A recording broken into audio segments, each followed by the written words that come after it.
This week's episode is brought to you by Campaign Refinery, an amazing new email marketing automation tool. Look, in the world of digital marketing, there's a lot to keep track of. We all know this. As much as we're in love with social media and the power of social conversation here at Social Inc. and on the All About Digital Marketing podcast, we are well aware at just how powerful email marketing can be. Email marketing is not dead. In fact, it's never been more important to help you leverage your presence everywhere else into the one channel that you'll own, regardless of what changes Facebook, Twitter, or any other platform makes in the future. I've known the founder, Travis Ketchum, for years, and he's been a past guest on the podcast, episode 15 if you want to listen to it. I've personally used his other products before, and they've been fantastic. The amount of thought that he's put into each and every one of what he's created has been incredible. I'd highly encourage you to try their free 14-day trial at campaignrefinery.com to see what world-class email marketing automation can do for you and your business. Massive thank you to Travis and Campaign Refinery for their support of the All About Digital Marketing show. Welcome to the All About Digital Marketing podcast, the show all about digital marketing. Digital marketing. Digital marketing. Digital marketing. Brought to you by Social Inc., digital marketing agency specializing in social media and content marketing for brave brands and forward-thinking SMEs. I'm your host, Chris Bruno, and as always, we're here to bring you the most actionable tips, tricks, tools, and insights to help you achieve more when it comes to your digital marketing. Subscribe to the show and be sure to share with a friend if you found something useful or interesting. You can find all the show notes and more information on www.allaboutdigitalmarketing.co.uk. Anna, thank you very much for joining me today. Hi, thank you for having me. So Anna, you are the CEO and founder of Simplified Impact. And I'm going to say that you guys specialize in B2B marketing and niche business marketing, but I don't want to try and introduce yourself because you know your business better than anybody. Can you tell everyone who's listening a little bit more about your business and also about yourself, how you got into this and how you got to where you are today? Sure. Thank you. So I have been doing internet marketing, I would say, 15 years now. I got into it. I actually was in the fashion industry for about 8 to 10 years before that, and then went into fashion marketing and then eventually into only digital. And I've had my company for the last 3 years. I worked at a big agency in Manhattan and Long Island. They had offices in Boston, New York, Long Island and Manhattan. And that's really where I got, took my training wheels off and really learned a lot. I worked with very big brands, mostly in e-commerce marketing, but towards the end of my tenure there, we started to do a lot of B2B marketing. I really saw an opportunity, especially with content. We were working with HubSpot. This was way before HubSpot is what it is today. So we got to work with some of the, number 10s and number 15 employees, which was excellent. We had really great entryway into, their methodology. And I was finding that it really worked. And we were able to, at this previous agency, build a whole department around just content and B2B and, really expand that. And I spearheaded that and loved it so much that when I founded my own agency, I really wanted to focus on B2B marketing. That's awesome. And obviously that space has changed significantly in terms of, when we talk about content marketing, whether it be B2B or B2C. How have you found that shift over the last few years or 5 years, let's say, or 6 years over? How have you found that sort of changes and how are you guys finding new ways to innovate on that? Yeah. So I think, some of the things that have changed, I think in the beginning especially for B2B, and that's where content was easier and it was easier to get leads and to really have a content heavy campaign and really be one dimensional. But that has changed a lot. So now with a lot of our clients, it looks more like an e-commerce campaign than it did, from a B2B content campaign. So instead of just doing, like really having one vehicle to drive those leads, we have multiple vehicles. So almost all our B2Bs, and they can be very niche, have, a Google campaign running. We have really great intel email marketing campaign. We have a content marketing campaign. We have an SEO campaign. We do remarketing. We also leverage Facebook mostly for lookalike audiences and remarketing. Just because you have a niche client doesn't mean that the people who work there aren't going to be on Facebook. But we definitely don't do any prospecting there because that doesn't really, it gets expensive. And then we're still supporting them from sales training on LinkedIn, doing social media. I mean, it really is intensive. And it's expanded to include all these different verticals because they have become more market savvy, right? And it is the B2B industry has caught up to the digital world, depending on what niche you're looking at. And that's why I like the niche markets. Like I like looking at like cyberspace or medical, mechanical parts. I do a lot of work with mechanical parts. And, it's funny because a lot of people that work in my agency are young, like pretty young, and they come in and they're like, oh, marketing is so fun. And we're doing like working with engineers and mechanical parts for like Boeing or Parker, things like that. They're like, oh, that sounds so boring. But it can be actually very exciting, in building strategies with, some of these brilliant minds and then watching like the leads come in. So sorry, that was like a really long-winded answer.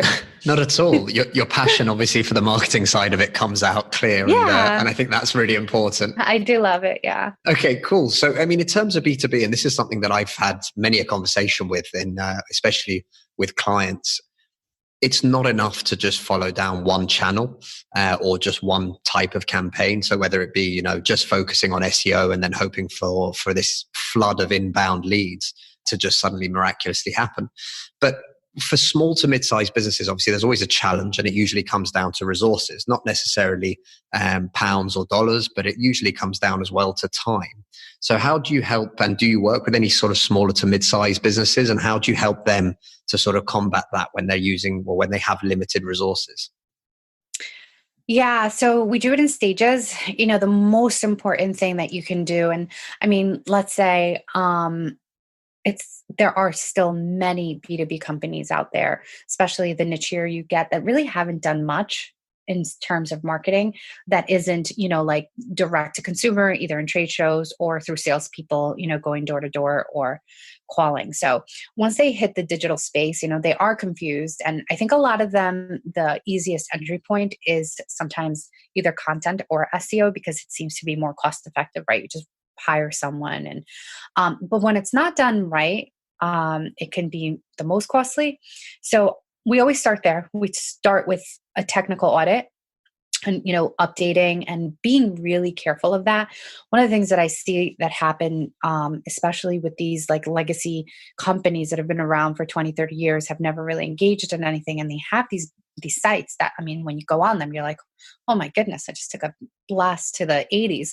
But what happens is sometimes they'll hire, and this is, I see so much with the smaller companies that don't have those resources. They'll hire someone to do their website because they feel like that's going to bring them over to the digital world. And what happens is these legacy sites that are content heavy, and yes, they're ugly, but the content doesn't get carried over as well, and they lose all of their SEO rankings. That happens so much. I would say that if your resources are limited, really, really look into that upgrade that you're going to do to make sure that you have someone in SEO to help you, because it could be super detrimental. I would say once a month, at least, I speak to someone who's like, oh my goodness, I've redid my site. And redoing a site and working with a site developer or a website designer is not like, they don't go hand in hand with digital marketing. And then once you have that all done, let's say you take like a couple months, you did it right, you take 3 to 4 months, and then you just kind of watch it. And then you take those resources and you move them over, and you're like, okay, let's start to look at what we could be doing with ads and driving leads. Let's make sure that we have a chat bot. That is our biggest lead generator by far. I would say for any B2B, is having a chatbot that it's either live or flowing through to, whatever resources on the site you want to send people to. It generates more leads than, email or even like people coming in, because it's so easy, right? You go in, you ask a question, and then you have the person engaged. And for really, like I said, we have clients that work with mechanical parts and like really nichey, and the chatbot is like their sell. I mean, I have a client that has sold upwards of $70,000 worth of goods through a bot, through like chatting. So just having those things. So I would say SEO first, CRO second, which would be, optimization on the site, which is having your chatbot, making sure Google Analytics, heat mapping, Hotjar, these are all free tools that you can have. Let's say you just have one person to help you. You just move them through these stages of, okay, this is what we're going to do next. After that's all set up, then I would move into ads and making sure you're flowing leads in. And then, looking at a CRM, there's many free ones. I do love HubSpot. HubSpot's like starter one is like $50 a month, and it is phenomenal. And they don't pay me to say that, but there are free ones. I think Sugar is a free one, and there's a bunch of other ones depending on budgets. And then from there, then you start to look at like the integration of all of them and looking at data and pulling analytics. But that's how, what our approach would be for some of the smaller clients. We don't really take on very small clients, but sometimes we will help to navigate a small client when they approach us. We're like, okay, this is what you can be doing. Or, I have friends in the industry that'll ask me questions like, can you help me? And obviously we all lend a hand. So yeah. I literally had a friend ask me today and said, look, we're obviously having some shifts in the business and one thing or other online. Can you just please help out with X, Y, and Z? I said, yeah, sure. Just ping me across the login details. So I think so far he sent 4 or 5 sets of login details. I was like, what is all this? I thought your website was on Shopify. And he's like, listen, mate, I don't know what's what. Please have a look. Tell me what we have and what we don't have. I was like that. Wow. Okay. So that's my evening gone tonight. But to come back to what you were talking about, the website, funnily enough, I've had 2 conversations in the last, I'd say week and a half. And both of them have involved a company that, they want to try and update their website. And as they're talking to me about it and telling me that they've got developer and somebody's rewriting content and one thing and another. And the first thing that I've kind of almost shouted is, I'm just really quickly looking at some stats. You've got a 29 domain authority for a website that you've never invested in. You built it 5-8 years ago, whatever it was, and it's just been sat there. Don't be so quick to just change everything, your sitemaps, the content, what's written. And then the second one that we've also had the same thing was what you mentioned. They invested in SEO as a starting point.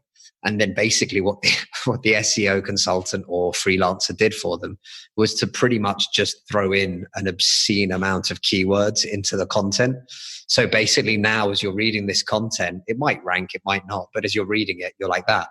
What is this trying to say? What is, this isn't actually about anything. I can't really understand what it is.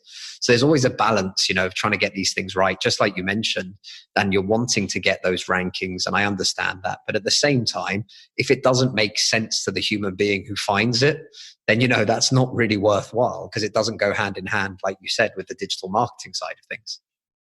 Yeah. So it's interesting. So the agency that I worked for, they've been around since like 1996. They were one of the first agencies to do like ads. They were doing them on Netscape even before like Google was around. It's really, and the CEO is really well known for paid campaigns and e-commerce. We worked with some of the biggest brands. We probably worked with every big brand in the US and, internationally. And in doing that, they made a shift. So when we started to do B2B, part of their shift and their thinking was, there are 2 CEOs. One of them would always say, every hammer sees a nail. And what's happening is that we would compete for dollars, right? Especially when you're dealing with these really large brands and it's mostly e-commerce, right? So we were doing Facebook ads, and then we were doing the ones doing the Google ads, and let's say another agency is doing the Facebook ads, and another agency is doing display, right? And what would happen everybody wanted to claim that dollar. So our CEO said, you know what, we got to build this agency out. We got to bring in these different departments, these different experts, and we need to be well-rounded, because what we need to be for our clients is a strategic partner, not an SEO company or a paid search company or this company. Because when you're a strategic partner, you're looking at it and you're saying, how am I going to help you grow? And what's the best ways for you to get leads? Not, I know SEO, let me fix your keywords. You know, it just changes the conversation.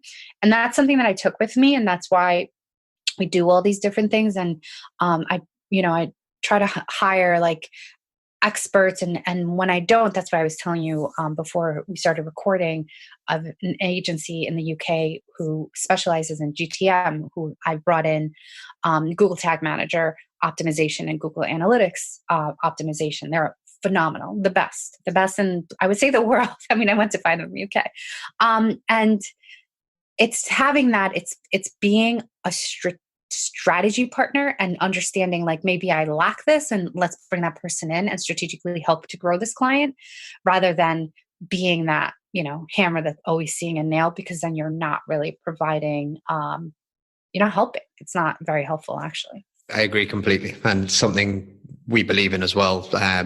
So we basically, a few years back, took off all the kind of individualized services. So, for example, people that talk to us saying, we just need help with social media, or we just need help on Facebook, or whatever it was. And we were kind of like that. Yeah, the problem is this never works. And we had a client who ran a campaign very early in January.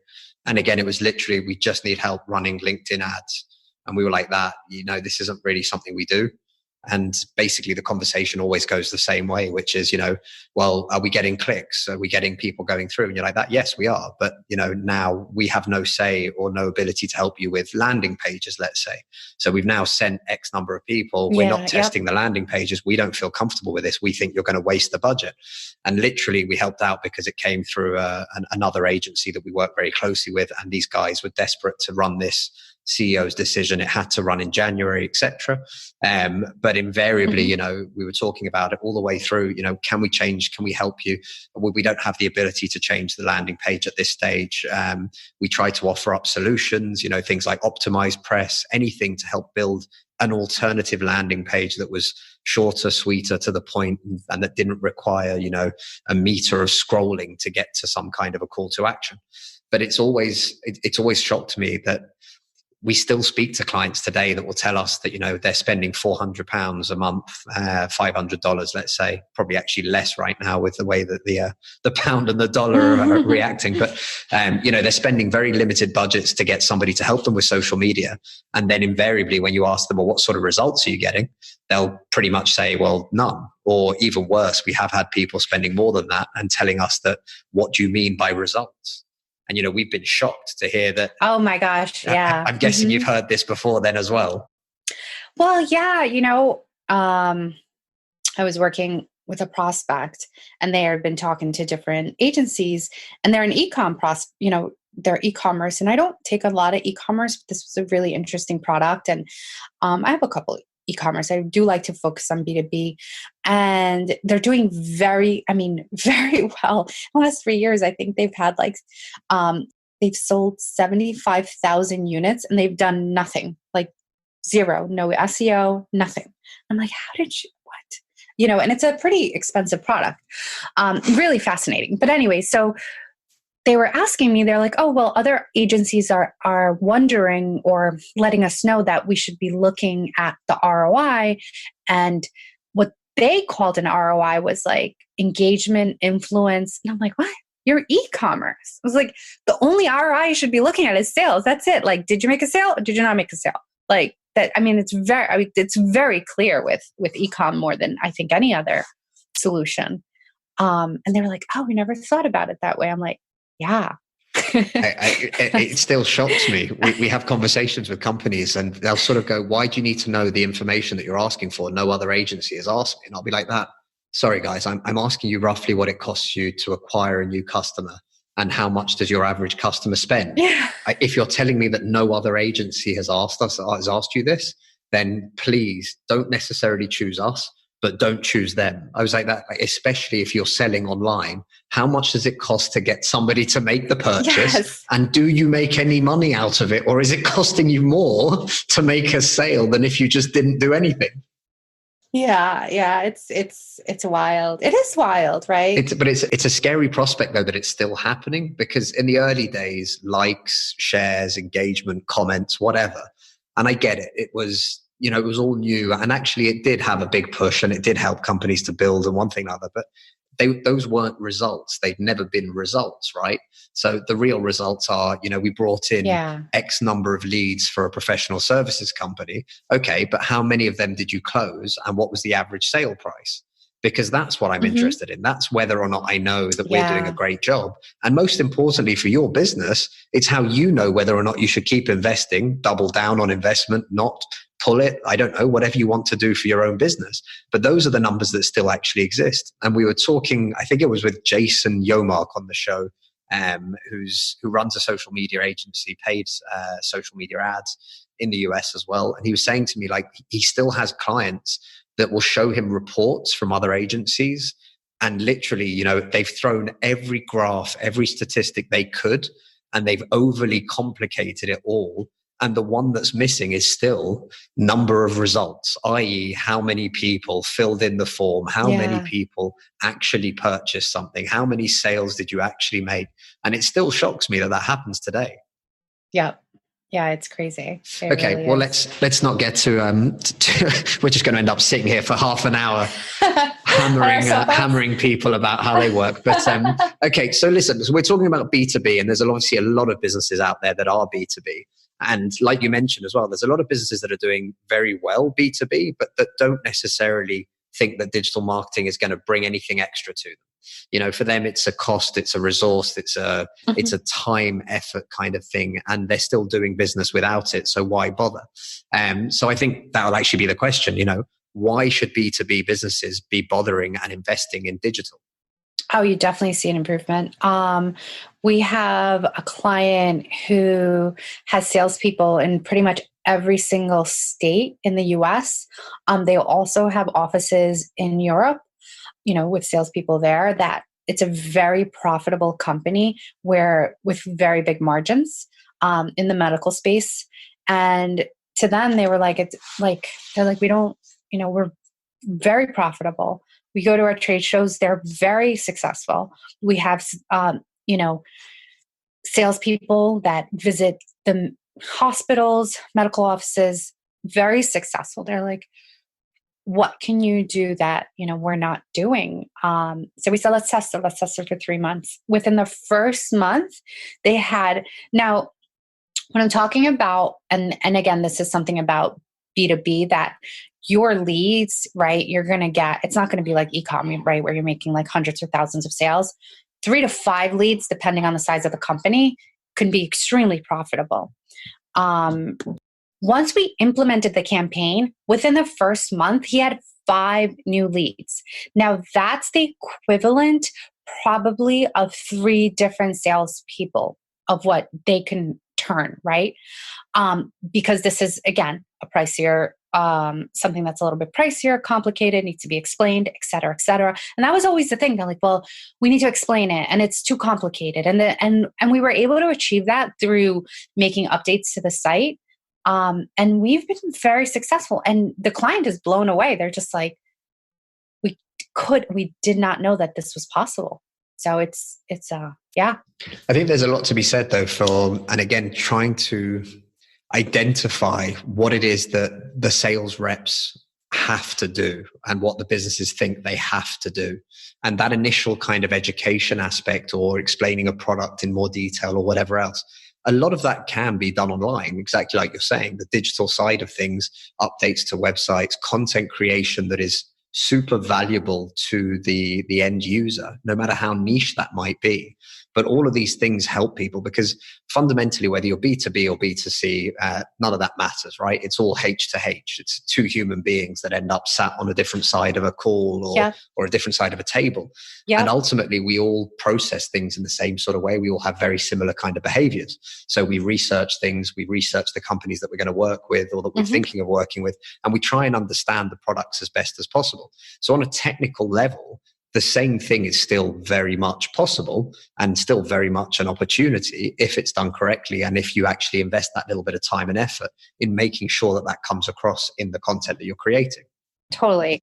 And that's what I was saying about being strategic and being a strategic partner, is that it's about the human to human. It's not really about all these other things. And I think that's what a lot of what we're realizing, and how do you, and that's why the chatbots are so big for us. I mean, they drive a lot of conversions. We drive the leads in either through SEO, Google ads, whatever the methodology may be. But the chatbot, it's a great initiation point, and we have been able to close via chat. Not even getting on the phone or anything else.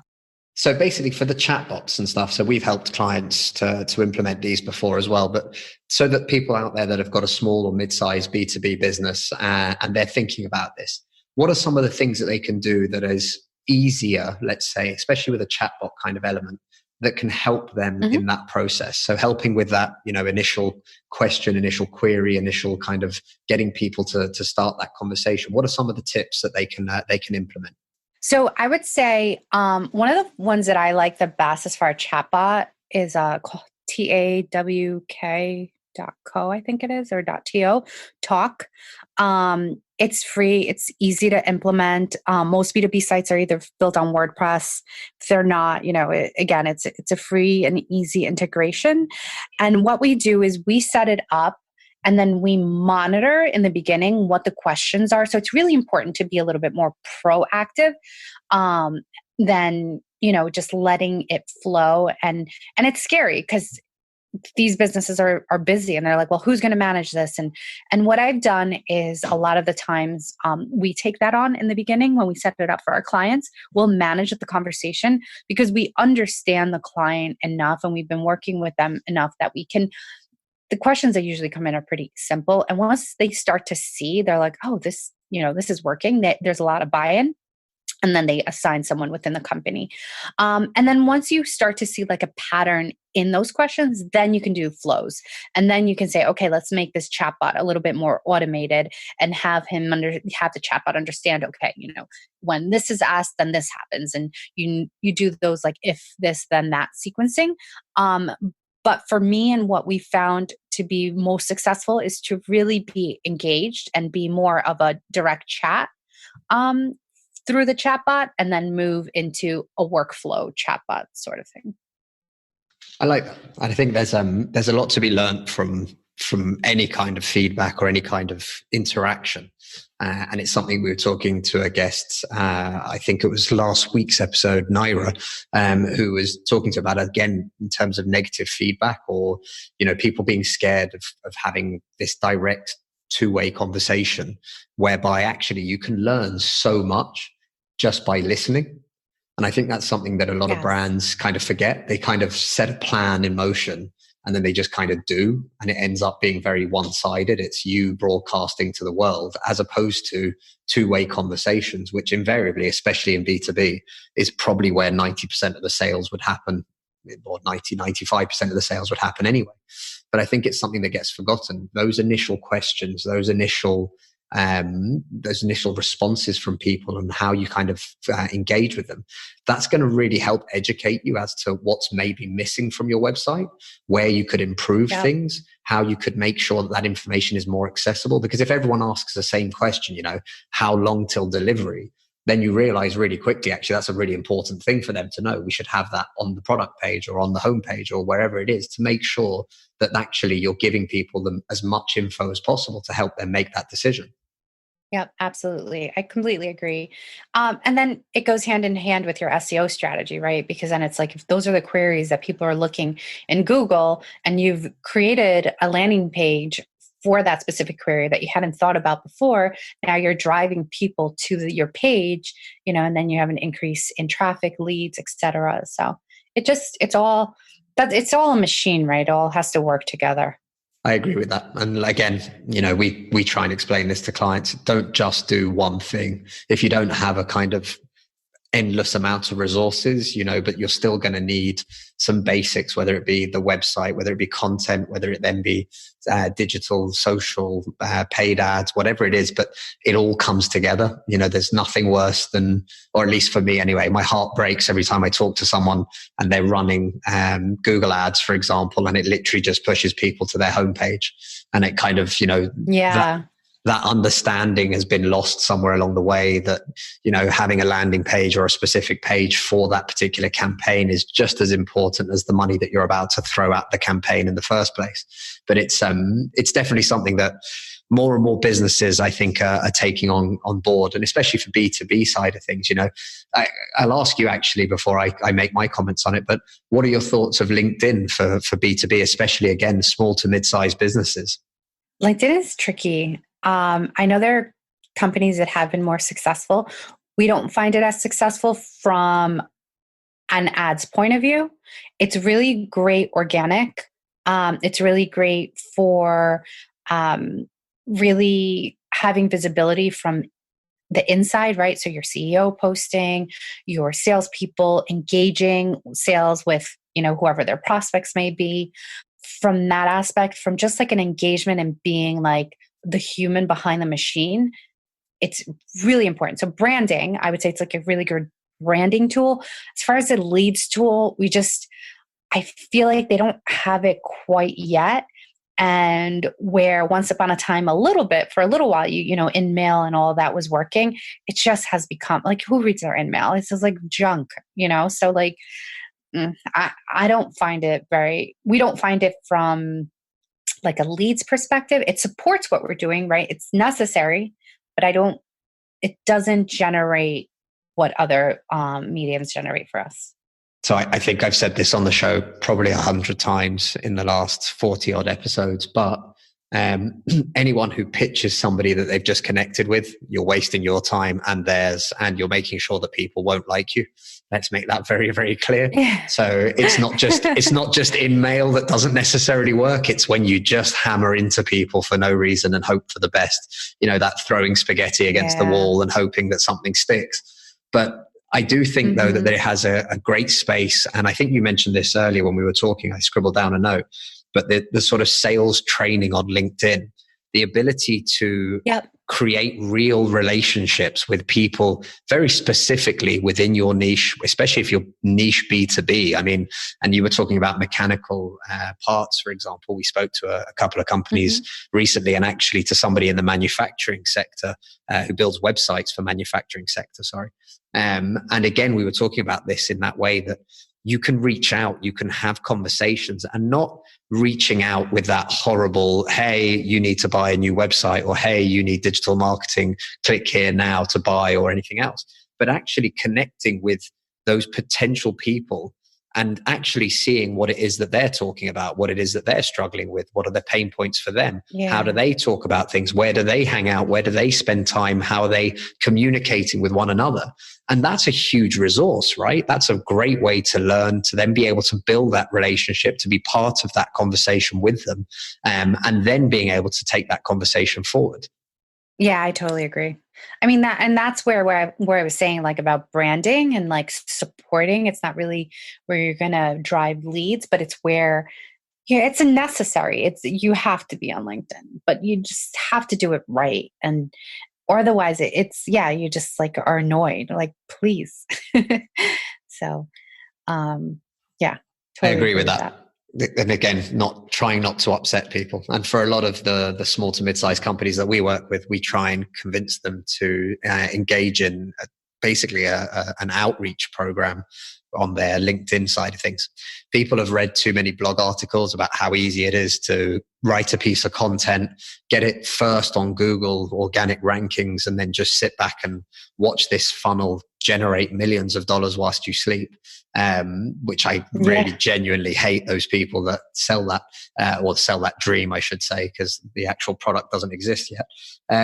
But I do think it's really important to have an element of outreach to form part of your digital marketing, right? Because everyone wants to make this great content and then sit back and watch the sales roll in.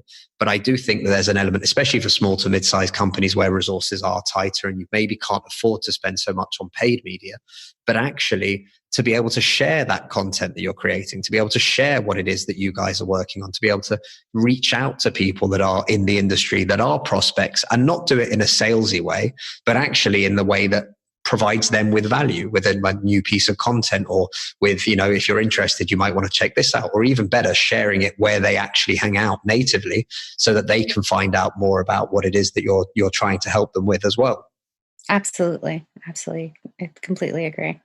Okay, so I'm going to ask you a really random question now because I like to go off down rabbit holes and everything else, but what's the weirdest niche that you've ever ended up working in over your career?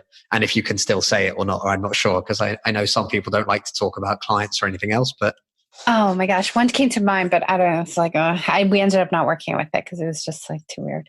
Okay, now we need to know what that is. You can't say that and then walk away. No, I'm trying to, hold on, let me think. Actually, now, yep. This was before, Thinks. I don't know if this is popular in the UK, but Thinks has become a thing. But this is literally like 1 year before Thinks came out, and Thinks is and like a period, like a menstruation underwear. But okay, anyway, so it's a year before that came out, maybe 2 years before that came out. So the client that came to us wanted to do like really fashion forward, like underwear for like adult diapers, but fashionable adult diapers. And they just weren't supported as well. And so we were like into the idea and we're like, okay, let's help you do that. The only thing is that they didn't really engage like the fashion part of it. To them, fashion was more of a cut, but still using the same plastic, whatever. But yeah, that was, and then when Things came out, because we honestly were really thrown off, and we got to learn a lot about the industry. I mean, it's a huge industry, very, very profitable.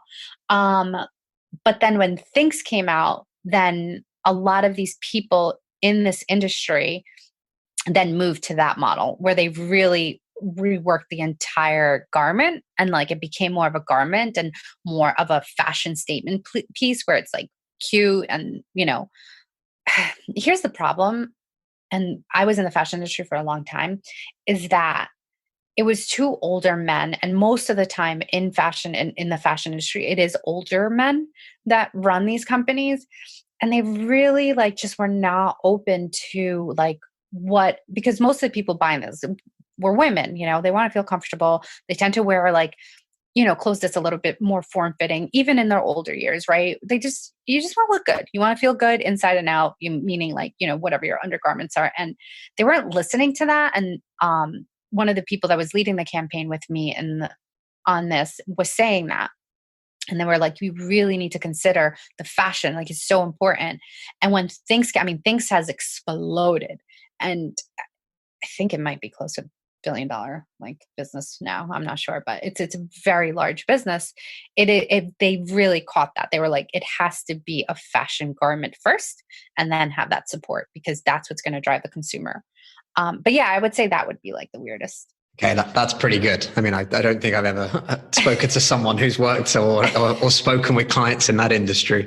But no, okay, that's awesome. I think though that does bring us back to a really good point though as well, which is, understanding that audience, understanding who it is that you're actually doing this for. And I find that we've come across quite a lot of founders, especially startup kind of world. We did some presentations and some workshops with WeWork here in London, and basically we were talking to some of these guys, and when they're talking about their product, it's they have decided that this is what people want. And invariably we sort of ask, okay, cool. So what's that based on? And, who have you asked and how are people responding? And invariably, you'd see that kind of slight look of, oh crap, like we didn't really do that. I built what I thought I should build. And it's quite interesting to see how many people don't spend that initial time building that early community, understanding who those people are, understanding where they hang out, understanding what language they use, how they talk about it, how they feel about it, what the real pain points are from their point of view. Because it's too easy to build the product that you think is right. And actually, invariably, a lot of people, get that bit wrong and end up building something that, well, nobody really wants, like unfashionable, uncomfortable adult diapers that don't really fit into any category. But it is a real hard concept. How do you help businesses to identify their target audiences and really understand them? So, I mean, we'll do surveys, we'll look at competitive info, we'll use like different tools, like listening tools and like social media. If it's a totally new concept, that's where it gets a little bit trickier, right? We were working with an ecom that was like completely new concept, completely new idea off of another idea. And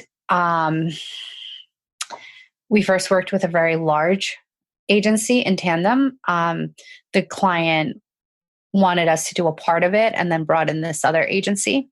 And they had a lot of really great listening tools and were able to identify a lot of what they felt the target audience needed. But I really think that we fell into like analysis paralysis where we had so much data that it almost hurt everything. So it's a really tricky and interesting. I would say that's probably not something we try to do a lot. Is usually we work with more established companies, even with the adult diaper. From my fashion industry background, I was able to, guide them and help them. And the differentiator with their diaper than others is that they were not disposable, they were washable, which is what a Thinx is. It's like a real underwear. You wash it and whatever. So, and that's where we were like really leaning towards, well, just make it fashionable and it'll sell. And they had a lot of pushback on that. And we couldn't really, I forget why they were against doing surveys, or I think it's just really listening. I think it's a lot of like that lean model, put it out there, listen, put it out there, listen, just be open. I had a brand. I actually had it was pretty decent size, about 15 years ago. So I understand how hard it is to listen. I understand how hard it is to know that, to think that you know best and to sit in that kind of righteousness. What you have is the best thing ever, not listening. So it really gives me an interesting aspect when I do speak to these founders and they're like, nope, this is how we got to do it. And I'm like, I get it, but trust me, don't listen. That is going to break you more than anything else, more than anything else, more than not having, if you're not listening, it will fail.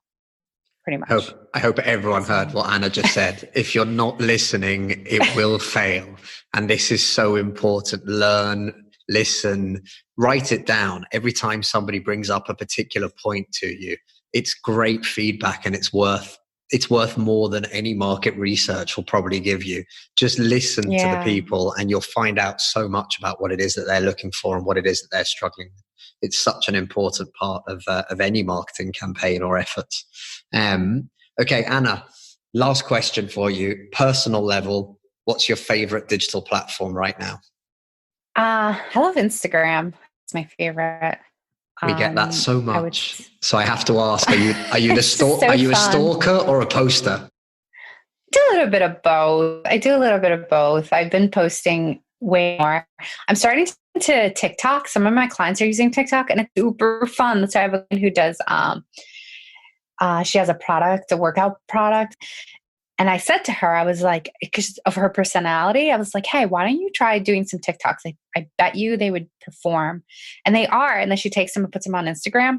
It's super fun. I know it. Like I could see some brands, definitely not my B2Bs, but I could see some brands if they're in a fun space because she is a B2B, but she sells to like gyms, athletes, coaches. So different, right? She has a fun vibe. It's different. I would start exploring TikTok now because there's a massive opportunity there. And it's actually really fun. Perfect. And if your profiles are open, can people follow you on Instagram? Yeah. My profile, I have everything, open because why not? I want to meet new people and connect and yeah. Awesome. We'll add all the links to Anna's profiles, including her TikTok, where she acts really fun and has a lot of good fun on there, apparently. But we'll add all those to the show notes so you guys can find her and let her know that you heard the interview. Anna, thank you so much for taking the time to share with us today. Thank you so much for having me. This has been really fun. Great questions too. I had to think about them, a couple of them. I'm like, yeah, those are great. Thank you. Well, listen, thanks again. And for everyone listening, best of luck out there. And if you've got any questions, feel free to hit up Anna or myself and we'll be happy to answer, I'm sure. The All About Digital Marketing podcast is brought to you by Social Inc., a distributed digital marketing agency specialized in delivering results through online campaigns. Whether it's content marketing, social media marketing, online advertising, or web design, we've got you covered, from strategy through to delivery. If you're struggling with your digital marketing, get in touch today by simply visiting www.socialinc.co.